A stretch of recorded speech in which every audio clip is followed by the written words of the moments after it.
We're back with another IPS Film Room, checking out NC State men's basketball transfer portal commitment. Terrance Arceneaux today. Before we get started, I'd like to ask all of you, if you can, subscribe to our channel at YouTube at Inside Pack Sports. We'll be putting up content there as much as we can here moving forward. We're also going to continue to put stuff up on Inside Pack Sports. You know that. That's what we do. So I've got my guy Jake McSwain with me. And Jake, let's jump into it on Terrance Arceneaux. Before we get started on the film, I know we wanted to discuss his numbers a little bit because he's a player who statistically, I think his counting stats probably don't really match up as well to his metrics. And I think for NC State, when we talk about this staff being very analytical in terms of how they break down players, I think there were some things behind the scenes they like, because when you look at his raw numbers, 6.5 points per game, 2.7 rebounds, 44% from the field, 34% from three. Only played about 20 minutes a game, so about half the game for Houston, who now, albeit one of the top programs in the country.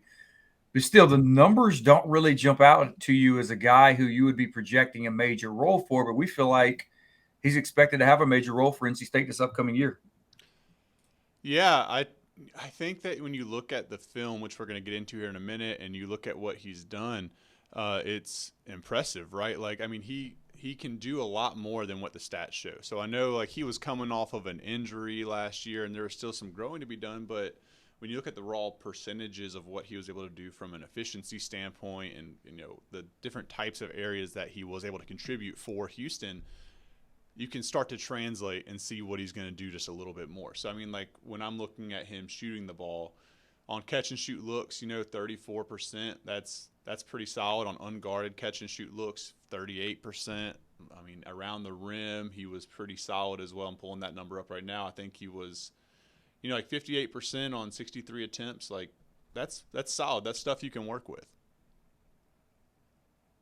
Yeah, and some more analytical numbers there. You've got Evan Maya, who I talked about this when Terrance committed to NC State. Evan Maya runs his own analytical system. One of them he uses is OBPR and DBPR, which is Defensive Bayesian Performance Rating, which reflects the defensive value a player brings to his team when he is on the court. And he had Arceneaux graded out nationally last year with a 4.35 numerical value in that rating system, which checked in at number 2 nationally defensively, Jake, in terms of his impact on the defensive side of the court. And his total Bayesian performance rating, which includes offense and defense, it checked in at 31 nationally. So he had him rated in as a top 31 player in the country last year, despite what we talked about in terms of 6.5 points, Yeah. 2.7 rebounds, right? So his impact is being felt outside of the numbers. I think we'll see some of that in this film we're going to look at today. Yeah, absolutely. So with that, let's jump into the film a little bit, and I want to start out when we are looking at his ability to create, because I think for me, when you look at things that are outside of the stats, this was something I wasn't expecting to see a ton of when I started to break down his film. But then when you start looking at it, I mean, it was impressive. So he was in more pick and roll situations than I thought, and when you look at him like going through this, he's strong enough to go through people. And that's something that I took away from it, like his physical profile. He's able to, one, get to the rim, and then two, like, I'll back that up for a second, but he's able to also hit that mid-range shot more consistently than I think I was prepared for. Like, this is a pretty indicative look of a lot of what those mid-ranges look like. It's just blowing off of a pick and roll. If they start to drop and go into a drop defense with a big on that pick and roll, he can create space, and he's athletic enough to get that shot off. So I don't know that I was expecting that from him. Full disclosure, before I watched any film on him, just looking at his profile and what I'd heard about him defensively, I was just thinking 3-and-D wing.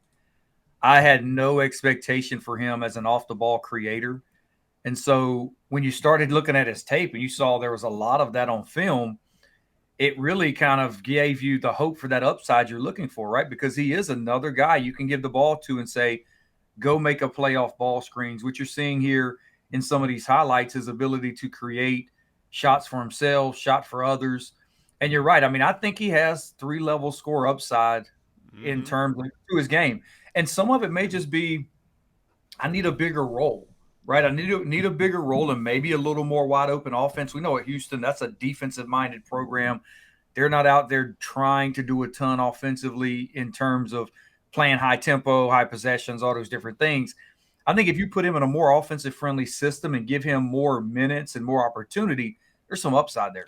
Yeah, and I think you mentioned 3 level, and there's been a couple that I stopped here where Mm-hmm. he's getting to spots that he's comfortable. So like I look at this, and you look at mid range shots, and where I think NC State's had trouble is, I don't know if you'll see my cursor will come through, but you've seen a lot of shots in like kind of these little in between areas for NC State the last couple of years that don't make a ton of Yeah. sense. But for him, he's getting to right here in the short corner. It's a really comfortable spot for him to shoot a jump shot, and it's something that you can tell he's shot a decent amount of in the past.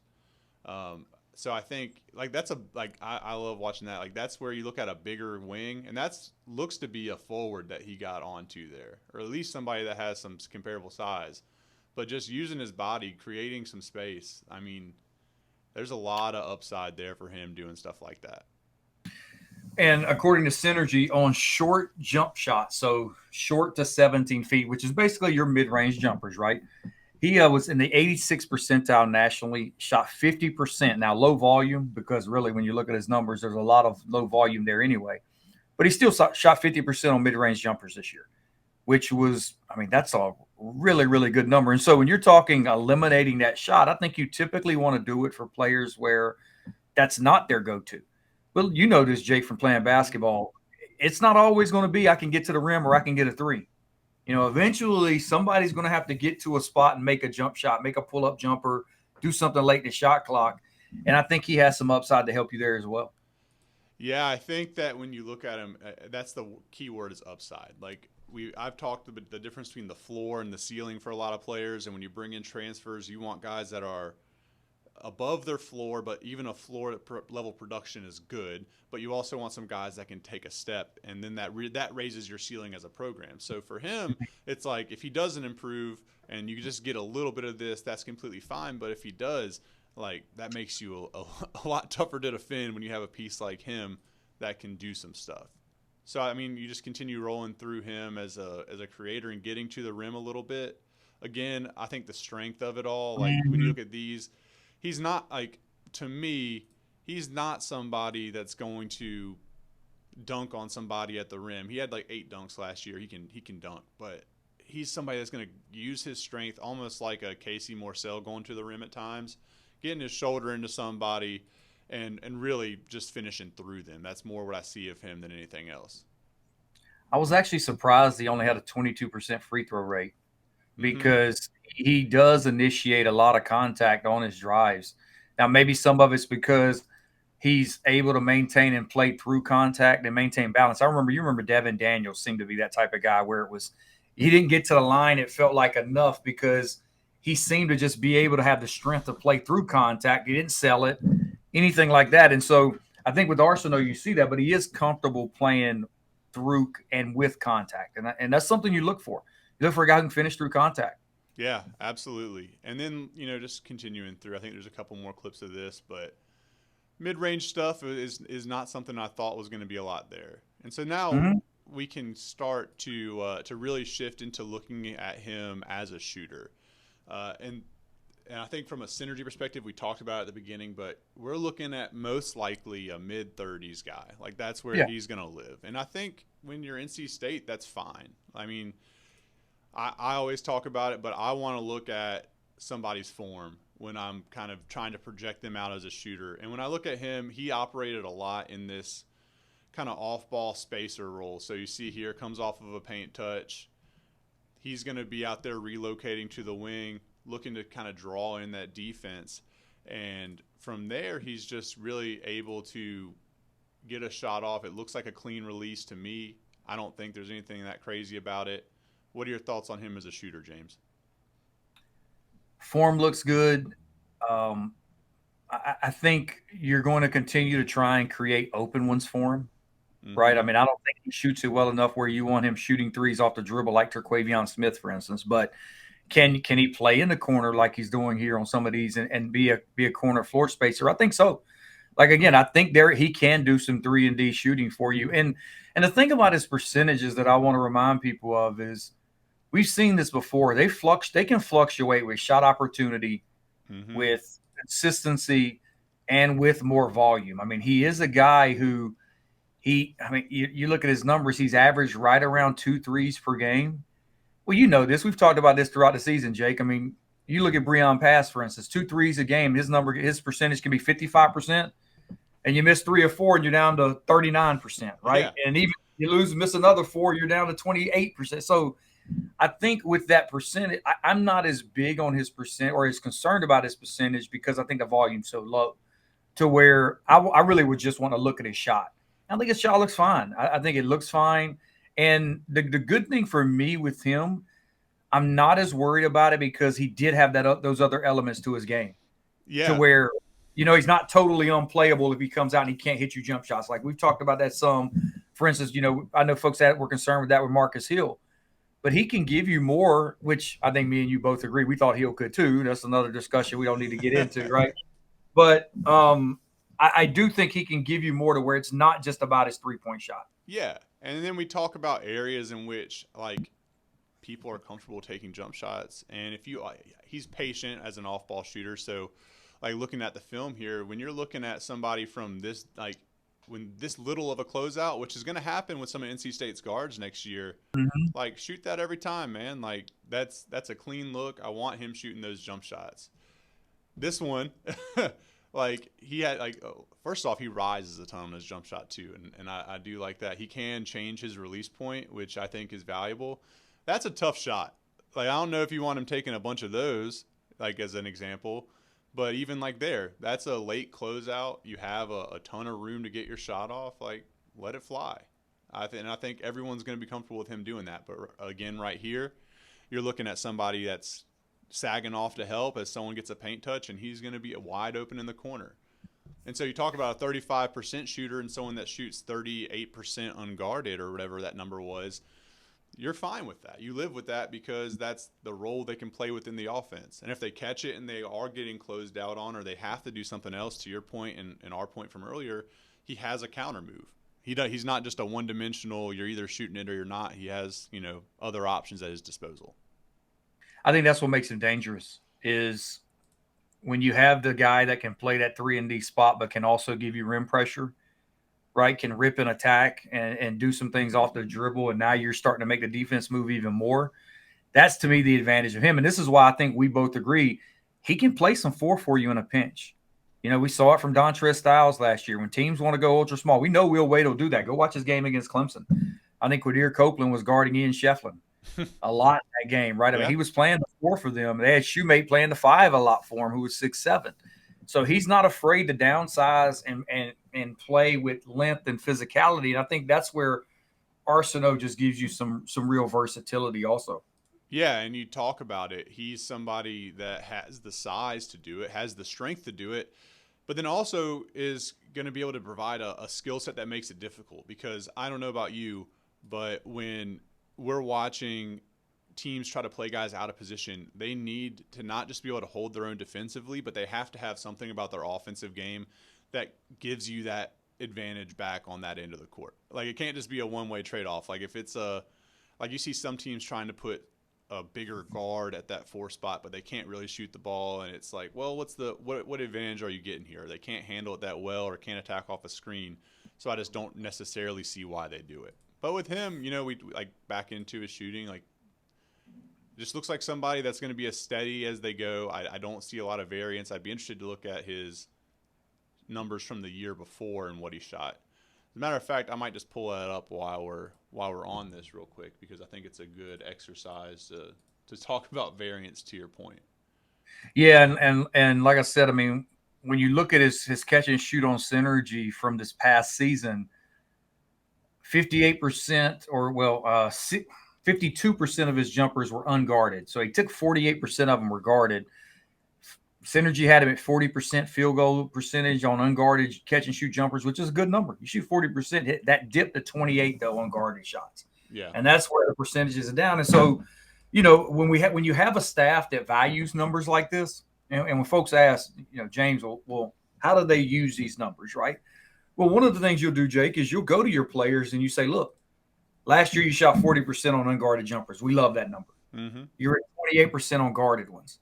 You're capable of ripping and driving and beating a guy. Just don't take guarded jump shots or limit that number. You're going to take a few. Yeah. There's going to be times where you have to take a couple, but your focus needs to be, if I'm completely open, I'm shooting it.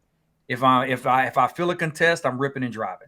And that's where those numbers can come in handy. It was kind of the opposite, right? We talked about with Jerry Ding. Jerry Ding is the type of guy where you may just give him a green light because his guarded shots he shot that at a better clip than his unguarded. Yeah. So you're not going to go out there and say, hey, don't shoot the unguarded jumper, go drive that. Yeah. Right?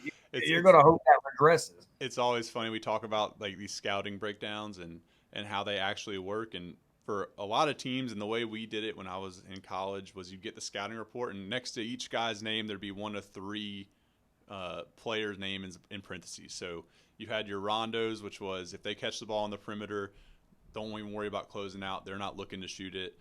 You had your Wades, which were what I would kind of consider Arceneaux. It's like you're going to close out, but you also just can't get beat on the drive.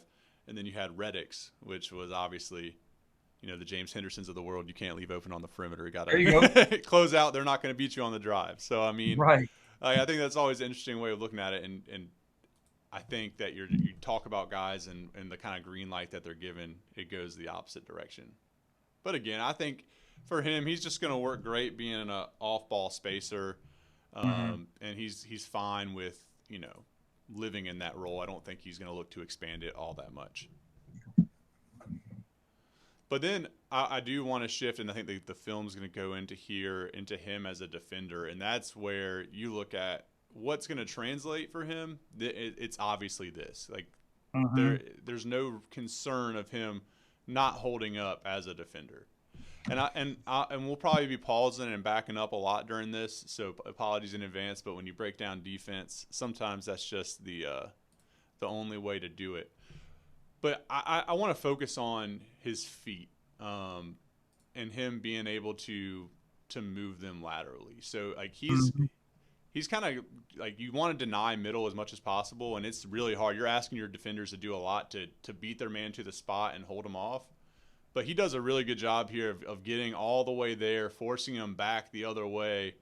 And then it doesn't end there. He's a little out of position, but he still recovers. And it's him that gets that contest, not the big. So I think that's impressive when you look at it. Oh, I love his defensive fundamentals. He plays low, plays with a wide base. He's long. We've seen NC State have some good defenders over the last couple of years, right? Casey Morsell, Jaden Taylor, I think were two really good on-ball defenders. But I feel like he's at a different level because of his length and his athleticism. But there's other things there. I mean, just his ability to switch and help. I mean, the instincts to defend. Like I'm a big believer, Jake. I know over the years, whether it was Mark Godfrey, Sidney Lowe, trying to think of how far we probably have to go back. We probably have to go back to her before we were viewed as a defensive-minded program. Yep. Right? I mean, you think about it. Sidney was probably offense. Mark was probably offense. Kevin was probably offense. And I just think a lot of that also is built around your personnel, though. Right? Like, you need to have guys who want to play defense to be good defensively. Like, I can say I want to be a good defensive. I remember when I was talking to somebody about this about Virginia and Tony Bennett. And one of the coaches I was talking to said, I asked him, I was like, well, how do they get players there? And his response was, they really don't. He's like, what they get is they get guys who typically know they got to play that style to have success on the high major level. Because if you go and look at Tony's track record, there are a lot of his better offensive players, not all of them, but a lot of them coming out of high school moved on. Right after being there a couple of years, because it was just like, look, I don't play offense, right? Whereas I think for NC State over the years, they've been so offensive driven. I don't think the personnel's been there to lend itself to being really good defensively. And I think Wade has addressed that in a lot of ways, man. Pretty much every guy we're going to discuss, maybe Ding would not fit this. You could almost call off our defensive first, or have like have an elite elite defensive trait. Exactly. Yeah. Right. to have the traits to be really, really good defensively. Like we haven't even started talking about Trey Holloman, Allen Breed, guys like that. But when you talk about Arceneaux, Paul Mbaya, Quadir Copeland, I think will get out and defend you. You have the makings of a really good defensive team because you have a bunch of guys like this who value it. Oh yeah, and it allows other guys to do what they do really well. Like guys, like if they get a Haggerty or a Holloman, they're very opportunistic in the passing lanes. Like they want to try to make a play, and when you have someone that's going to force some erratic passes, like Arceneaux's going to do that. Like he's going to force the ball into an awkward spot and make someone, make a tough pass or a cross court pass because he's going to cut off the lane. And that's going to allow like a Holloman or a Haggerty or a Ding even to shoot a gap. Now, I want to focus on this next play. I backed it up here for a second because when you think about him pairing up with a guy like Paul Mbaya and we talk about him rebounding the way that he is going to, I think this is super important. So, like, watch this play. So he's going to handle this the whole way by himself. He's walling up. He takes a lot of contact right there, doesn't allow himself to get pushed from out of the play. But what I want to focus on is this big man right here. Like if that's Mbaya, he doesn't have, like traditionally, and you've seen a lot with NC State, they're going to have to bail out and try to make a play right there and either give up an offensive rebound right here or they're going to, give off a dump pass for a dunk, right? But Arceneaux's able to hold up. He's the one contesting the shot at the rim. And that big can stay home and just box out, and it cleans up everything for everybody else. So, I mean, that's just – it changes the way when we talk about team defense. Like, you don't have to have that be a responsibility when it's Arceneaux getting driven at or him going towards the basket. You can really just rely on him to make that play. Yeah, he's capable of running guys off the three-point line and still being the primary defender. Mm-hmm. Right? He doesn't need help. He's still able to play and be in position. And that's valuable. You think about over the years, you were talking about it. I mean, all the times Manny Bates or BJ Anya or Evie Dewana, I'm throwing Evie in there, would go over to try and block a shot, right? And you're asking for a third rotation or a second rotation to come down and box out a 7-footer with a guard, and it's asking for a lot. But when your primary defender can not only run his man off the line, but also stay in position to contest, that's huge, man. It's big time. Yeah. And then, we talked about him being a 3-level offensive scorer. I think he's a 3-level defender as well because, you see him making plays at the rim. You see him on the perimeter dictating where his man's going to go. And then you watch plays like this where he's able to stay in really good position, by the way. Like, he's not bailing out to get this block, but he's long enough and can get vertical enough to contest the shot, block it, start going the other way. Like, I think that's just important. Like, even if he gambles, like right there, we talk about it, he gambles on a shot fake. And again, I get this is against SIU Edwardsville, but he gambles. That's a tough position to be in right here. Like, I mean, you are a little out of sorts, but he's able to recover, beat the man to the spot, and force some kind of wacky floater from the side. So it's just like I just don't see how, when you're looking at him, you can't be excited by the defensive potential just because he's long and these contests are all like difficult shots. Like that's not an easy shot, and people will make some against him. I'm not trying to set it up to where he's going to be this guy who doesn't ever get scored on, but I mean, you're going to get more stops than you normally would with someone like him on the court. Yeah, he's a different level to even the guys we've seen who we mentioned earlier. I mean, looking at some of his synergy numbers from this past year, 90 percentile nationally in isolation defense. So in one-on-one defense, he allowed opponents to shoot 20% from the field. Again, limited volume, but that was his role. Spot up opportunities, 25%. Pick and roll ball handler, 29%. He was really, really good defensively, and it's easy to see why. I mean, you just look at the body type, the commitment to it, the commitment to get out and defend and to rotate and to help. I mean, we're looking at a lot of on ball defense. There's still a tape out there where a lot of his secondary switching and helping and sagging and tagging guys and to have the strength to tag a big on a roll and still contest, it makes it so valuable. I mean, think about it, to give people an example of what we're talking about. Think about, Jake, when last year or previous years you'd have a roll man rolling to the basket and you've got Michael O'Connell down there trying to tag him. Yeah. Right? And Mm-hmm. it's just no real rim resistance at all. I mean, he's there, but you might as well tell him to stay out on the shooter and see if you can get another rotation. Whereas Arceneaux, if he's in tag and help mode, he actually has the strength and the size and the length to still contest bigs around the basket. Yeah, and even if he's in a position where it's like he's not going to get a stop over half the time, like he can be competitive. He can win you Mm-hmm. like games, especially against really good teams, come down to individual possessions and guys making plays.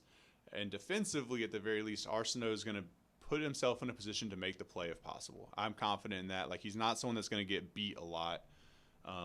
And I think if it's me, more times than not, he's going to be the guy that's going to end up guarding the other team's best player on a night in, night out basis. Like that's going to be your stopper role. So it's going to be a lot to ask of him, but at the same time, State's also put themselves in a position where they're not going to have to ask him a ton on offense. Like they're not going to have to like ask him to have that big. We talked about Dontrell Styles in this scenario multiple times, but he was tasked with so much on offense and on defense. It's hard, Like Mm-hmm. Arsenal, you're like dog it on defense, man. If you need to just be on the perimeter, kind of spacing out, waiting for the ball to get to you if you're wide open, that's cool. We can live with that. Well, that's where, to me, the exciting part about potentially landing a PJ Haggerty comes into play, because if you had expectations for Arsenal to need to take a big leap with this team offensively, you don't have to have those expectations anymore if you land a player like Haggerty. Yeah. And then if he does, and what he gives you, great offensively, fine. But if he's now just say, hey, go lock up the other team's primary offensive weapon, you'll play 25 to 30 minutes a night at the three. What you give us offensively, great, but defensively, you can go and be that clamp for us. I think that's huge, and that's where, like I said, I mean, to me, I don't know where you're at on it. He's almost in that category with me of Mbaya, and let's say you land a Haggerty, for instance, to where you say those are your three guys I think I could lock in as being starters right now. Yeah. Because I think of what Arsenault can give you off defensively, and even the upside he's shown you offensively. Yeah, I think when you talk about guaranteed starters, or guaranteed is a tough word, but I feel like that's a position where it's going to be it just makes a lot of sense. Like he has a very defined role, and he does something better than I think anybody that State's brought in. And Mbaya, very similarly, brings that role on the defensive side, on the anchoring in your offense. And then Haggerty does the same thing, but on the offensive end of the ball. Like he's your unquestioned scoring leader. Now, I'm curious to know your thoughts on this. If you were to put a projection on where you think he ends up statistically, do you think he takes a leap from where he was with Houston? Does he kind of stay in the same area on similar efficiency? What do you expect from him when we look back at the end of the year? Or what do you think the variance would be, might be a better question. I think he's going to have better numbers than before. I think NC State envisions him having a much larger, expanded role. And I really think with his defense, it's going to be hard to keep him off the court. I'm interested to see what his 3-point number looks like if he's playing with. I mean, you think about, again, look, he had really good guards at Houston, obviously. I'm not saying he didn't. But you pair him with a guy like a Haggerty, a Holloman, even a shot creator like a Quadir Copeland, right? A guy who can get into the paint and create for others too. I mean, that's the thing is, like, regardless of what you do at Haggerty, you're bringing in two players, I think, in Copeland and Holloman, who had, what they have, 30% assist rates each of them, Mm-hmm. or right around it, Yeah. right? I mean, I'm looking at Houston right now. Last year you had Milos Uzon had a 26% assist rate, which was the highest on their team. They didn't have anybody else, Jake, above 15% assist rate at Houston. That was an isolation-heavy offense. And that's where you say, okay, well, how can he increase his numbers and shoot it better? That's where. Yeah. You put him in an offense where you've got more shot creators around him versus isolation scorers. And now he's going to get more of those unguarded looks and have a chance to shoot a better percentage. And for him, I mean, I think that's where the upside is, because let's be honest, if he's thinking, and I think he should have the hope, he's a next level player, it's going to probably be as a 3-and-D wing, Yeah. right? I mean, that's what he's likely going to slot into it if he makes it to the NBA or whatever pro level he plays at. So he's going to need to be able to show he can hit that 3-point shot. But I think that's where the upside is his shooting, because it's hard to read a lot into the two attempts per game. Yeah. It just is, especially like we said, the offense he was in wasn't really catered to create open. No, that's not how they're built. No. Yeah. Right. And it's funny. It's I look back, and I mean, it's been that way every year. His freshman year, I think he had a lower percentage, like significantly, maybe in the 20s, but it was on like 20 attempts on the year. So it's like you can't even. I mean, that's 3 or 4 games for a high volume shooter. You know, it's hard to even put any stock in that. So I just think that's an area he could grow. Like if he gets more unguarded looks, and what we say last year that was 38%. I mean, if he's a 36 to 38% player, that's a win, man. Like that's huge, especially on a little bit higher of a volume. You can live with that. And even wasn't or hasn't been a high level creator either. I mean, his assist rate was 7%. No. And so what stood out to me about him was using the ball screens to create his own shot, driving off the dribble to create his own shot. Like that's the part that I didn't know what to expect from him offensively. And so, I mean, even PJ Haggerty last year, when we talk about his offensive exploits, he was at 21% assist rate. Yeah. So, I mean, you pair Haggerty with Holloman with Copeland, I mean, you've got 3 guys that can go out and create shots for you. A guy like Arceneaux should really, really benefit from that. Jerry Ding as well. I mean, like you those are the guys when you're seeing, again, you're talking upside with this NC State team. You've got guys that can unlock some shooting for you. Yeah. And then so we're out of film, but the last thing I'll end with is this. I think when you look at Arceneaux and what he brings to the table and look at it in the broader picture of NC State next year, I think defensively they can just have some really interesting lineups that are going to be tough at the end of the game. Like you imagine Holloman, Copeland, Arceneaux, and Baya, and you could even throw in an Matthew Abel because he looks to have some of these traits as well. And it's like you can make it difficult on some teams at the end of games when they need a bucket late and you're coming out of a timeout. Will Wade's going to have options on who he wants to go out there to defend, and based off the team he's playing, if they're smaller and shiftier versus bigger and want to try to force the ball inside, you're going to have the ability, and that's not even including Sonya, who profiles as a pretty good defender himself. I mean, I don't know what your thoughts are on that, but that's where I would leave it. It's going to be really interesting. Look, I mean, if you're talking about a front court defensively of Terrance Arceneaux and Paul Mbaya, that's pretty good. A lot of energy, long, athletic. And then you add in a Haggerty. I mean, you could even step it up a little bit, Jake, and if you wanted to go with Haggerty and Arceneaux in your backcourt. And you bring Ding in there. Right? I mean, or Sonya, right? If you land Sonya as a 4, because we haven't talked a lot about it, but I do expect in talking with folks, Musa Sonya to play some 4 for State if they land him. I mean, that's just a lot of length and athleticism, really good rebounding. And, yeah, defensive upside is – I was talking to some folks over the week or last week about the team and the way they're building this roster. And I mentioned it in my 6 Thoughts column. One of the guys told me, said, I think a lot of people see Will Wade and think offense. And that's great, right? Because he's out there pitching to recruits and everybody. We're going to score a lot of points, play with a lot of freedom offensively. But make no mistake about it, they try to win with defense. Mm-hmm. They try to win on the defensive end. And if anybody wants an example of that, go watch that game against Clemson. I was at it multiple times. I mean, I didn't get to watch that game live. I had to go back and watch it. And I was just really impressed with their commitment on the defensive end. They switched up defenses, which they'll do, but they got after it. And they were physical. I mean, they were really physical with Clemson, a team that was playing Lachlan and Shefflin and a lot of size, and it didn't really bother them. So I'm really interested to see how they do this, because this team, the roster, they've got length and athleticism on it. I mean, this is a big team. This team, you have the opportunity to put out some really big lineups. Yeah, I 100% agree, and it goes into the coaching philosophy as well. Like that kind of game plan that they did against Clemson, that was an effort from a coaching perspective. You had to put a lot of practice time and dedicate a lot of what you're doing to making sure that everybody was on the same page for a defensive switch up. So I think it's all highly encouraging. But that again, that's all the film we have on Arceneaux. Terrance Arceneaux, NC State transfer portal commitment. We hope you enjoy the film room. We're going to continue to crank these out. We've got several other guys to do. Like I said at the beginning, if you haven't, make sure you subscribe to our channel at Inside Pack Sports on YouTube.